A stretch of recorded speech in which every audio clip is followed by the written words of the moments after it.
आजपासून या लाडक्या बहिणींच्या खात्यामध्ये जमा होणार आहे। महिला आणि बालकल्याण मंत्री आदिती तटकरे यांनी ट्विट करत ही माहिती दिली आहे। निधी वितरण प्रक्रिया आजपासून सुरू होणार असल्याचं त्यांनी म्हटले की आम्ही ऑगस्ट महिन्यामध्ये ज्या वेळेला आम्ही स्क्रुटिनी करायला सुरुवात केली त्याही वेळेला 77,000 पेक्षा अधिक महिला या अपात्र झालेल्या होत्या। ऑगस्ट महिन्यामध्ये सप्टेंबरमध्ये केली त्याही वेळेला 1 लाखापेक्षा झाल्या होत्या। ही एक कंटिन्युअस प्रोसेस आहे। ही काही की मगाशी सुद्धा दिली की आम्ही ऑगस्ट महिन्यामध्ये ज्या वेळेला आम्ही स्क्रुटिनी करायला सुरुवात केली त्याही वेळेला 77,000 पेक्षा अधिक महिला या अपात्र झालेल्या होत्या। ऑगस्ट महिन्यामध्ये सप्टेंबरमध्ये केली त्याही वेळेला 1 लाखापेक्षा झाल्या होत्या। ही एक कंटिन्युअस प्रोसेस आहे।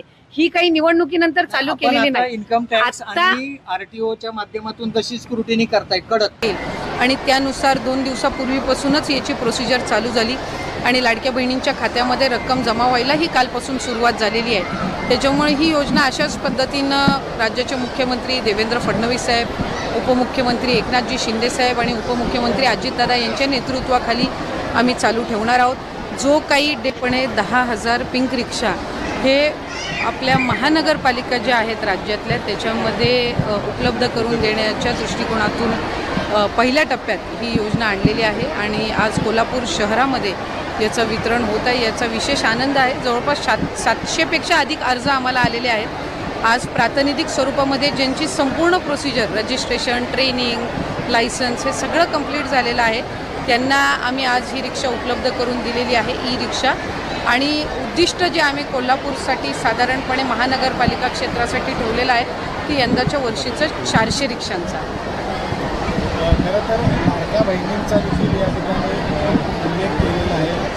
लाडक्या बहिणींचे पैसे किंवा त्यांची जी अंतिम यादी आहे ती फायनल कधी केली जाणार आहे, कारण पुरुषांचा देखील यामध्ये समावेश आढळलेला आपल्याला पाहायला मिळाला। लाडक्या बहिणींची अंतिम यादी ही गेल्या जवळपास आत्ता या ऑगस्ट महिन्यामध्ये या मुख्यमंत्री माझी लाडकी बहीण योजनेला 1 वर्षाचा कालावधी, यशस्वी कालावधी हा पूर्ण होत आहे। साधारणपणे आम्ही जवळपास 2.25 कोटी ते 2.5 कोटी महिलांना या योजनेअंतर्गत आम्ही लाभ देत आहोत। रक्षाबंधनच्या पूर्वसंध्येलाच आम्ही घोषित केलं होतं की जुलै महिन्याचा हप्ता वितरित करण्यात येईल आणि त्यानुसार 2 दिवसापूर्वीपासूनच याची प्रोसिजर चालू झाली आणि लाडक्या बहिणींच्या खात्यामध्ये रक्कम जमा व्हायला ही कालपासून सुरुवात झालेली आहे। त्याच्यामुळे ही योजना अशाच पद्धतीनं राज्याचे मुख्यमंत्री देवेंद्र फडणवीस साहेब, उपमुख्यमंत्री एकनाथजी शिंदे साहेब आणि उपमुख्यमंत्री अजितदादा यांच्या नेतृत्वाखाली आम्ही चालू ठेवणार आहोत। जो काही डेटा म्हणजे प्रत्येक योजना ही स्क्रुटिनीमधून जातच असते। ती लाडकी बहीण योजना असो, संजय गांधी निराधार योजना असो, नमो शेतकरी असो, आणखीन कुठली योजना असो,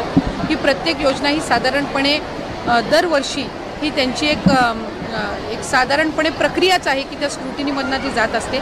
आम्ही वेगवेगळ्या विभागाकडनं, महिला व बाल विकास विभागाने वेगवेगळ्या विभागाकडनं त्यांच्याकडे जो डेटा आहे त्यांच्या लाभार्थ्यांचा हा साधारणपणे आम्ही मागितलेला होता, जेणेकरून लाडकी बहीण योजना जी आहे आपल्याला माहिती आहे की निकषामध्ये जर एका योजनेचा 1500पेक्षा अधिकचा लाभ जर कुठला लाभार्थी घेत असेल तर ते या योजनेमध्ये पात्र होणार नाहीत, अशा पद्धतीचे जे नियम आणि निकष आहेत। जानेवारी महिन्यामध्ये आम्हाला कृषी विभागाकडून नमो शेतकरीच्या लाभार्थ्यांची यादी मिळाली, त्यानुसार आम्ही ती प्रक्रिया सुरू केली। आता माहिती व तंत्रज्ञान विभागाने आम्हाला काही दिलेले आहे डेटा, तो स्क्रुटिनी करण्याचं काम हे चालू आहे। त्यांनी जो डेटा दिलेला आहे हा आम्ही क्रॉस व्हेरीफाय करणार, ग्राउंड लेवलला स्क्रुटिनी करणार आणि त्याच्यानंतर त्याच्यातून हे जे पात्र लाभार्थी आहेत त्यांना लाभ चालू राहणार, जे अपात्र आहेत त्यांचा लाभ कमी होईल।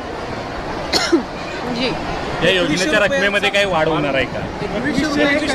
नाही, 2100च्या संदर्भातला योग्य तो निर्णय हे शासन, मुख्यमंत्री फडणवीस साहेब, उपमुख्यमंत्री, मंत्रिमंडळ हे त्यानिमित्ताने घेईल। पण मला आपल्या माध्यमातून सगळ्या लाभार्थ्यांना सांगायचं आहे की ही योजना अशाच पद्धतीनं आम्ही पुढेही